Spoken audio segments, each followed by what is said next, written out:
As flippers, we're always trying to find the gold, even in some of the roughest properties. Today, we're looking at a pretty big shitter to decide, is there any meat on this bone? Can we make money from it? Let's go check it out.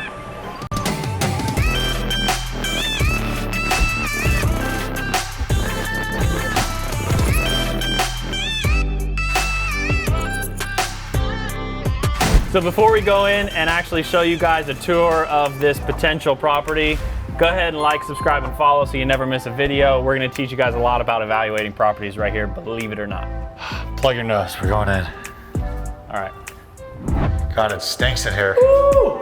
So God. Let's talk a little bit about this property. I know it's crazy echoey, don't worry, and maybe you can't even hear me over the ghetto birds, but a little bit about this property. It's an 1,800 square foot. I think it's a 3 or 2 bed, 2 bath. Who knows? They added onto this thing a bunch of times. It's looking super, super weird. Right now it's listed almost 300,000, which this thing is not worth 300,000. We need to rehab it for under 50. So we're gonna take a look around.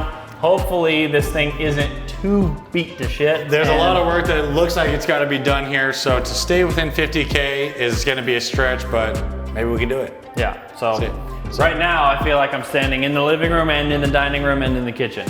So I don't know where I am right now. I have no idea what this is. All I can see is if you stand here at the front door and look down, it looks like an ocean of waves. The floor is so up and down. There's a lot of different heights of the floor, which means the slab is moved underneath the tile over time.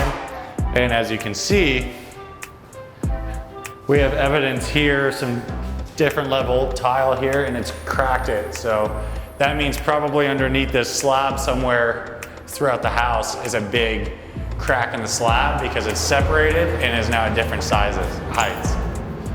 So this could be expensive, not sure how much, but floor is uneven for sure.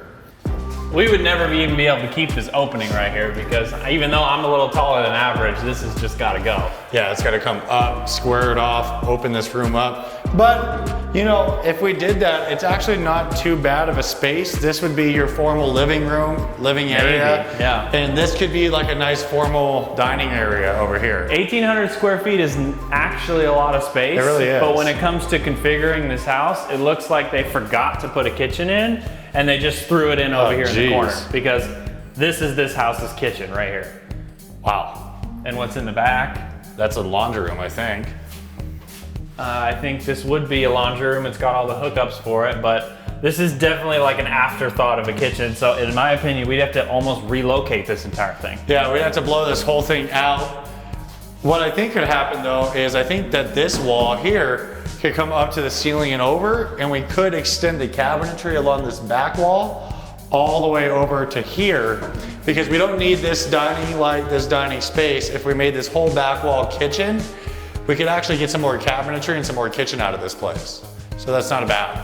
Ladies and gentlemen, the optimist. Hey, it's not that bad. I love these houses. I don't know what the hell this is, but this doesn't flow with the house at all. I think they just put up walls wherever they wanted to put up walls.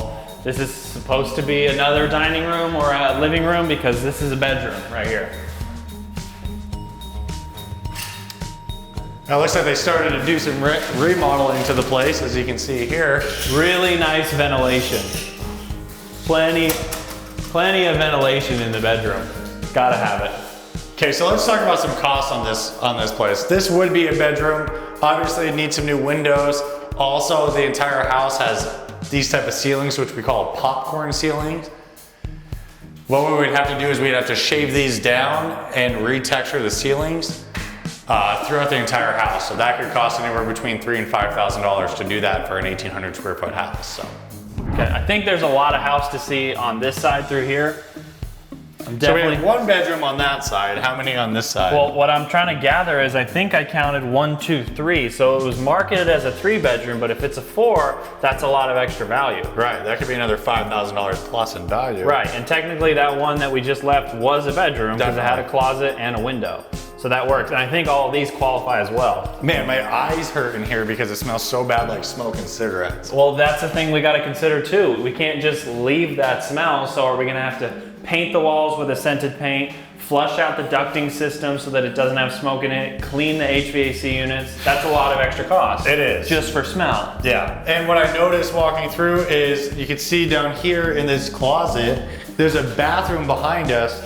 Looks like there's a lot of water damage along the side of this wall here. So my concern is there's some water damage here, probably mold somewhere within those walls, which could cost a lot of money to remediate.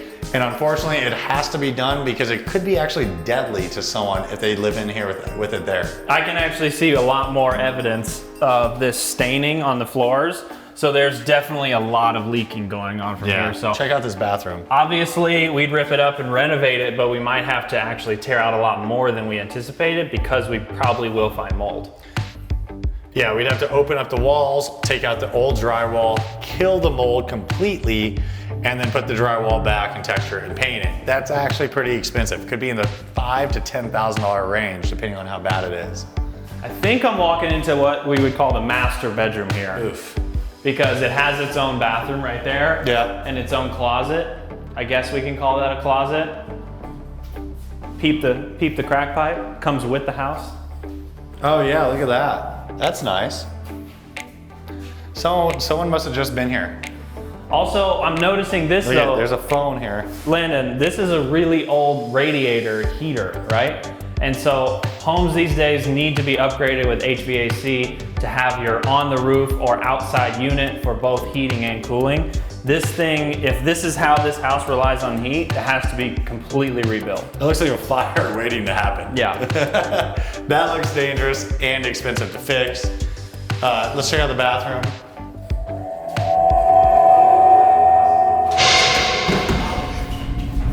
What? I think there's someone in there. Oh, there isn't. There it is, there it is. Oh my God. Dear God. All right, goodbye.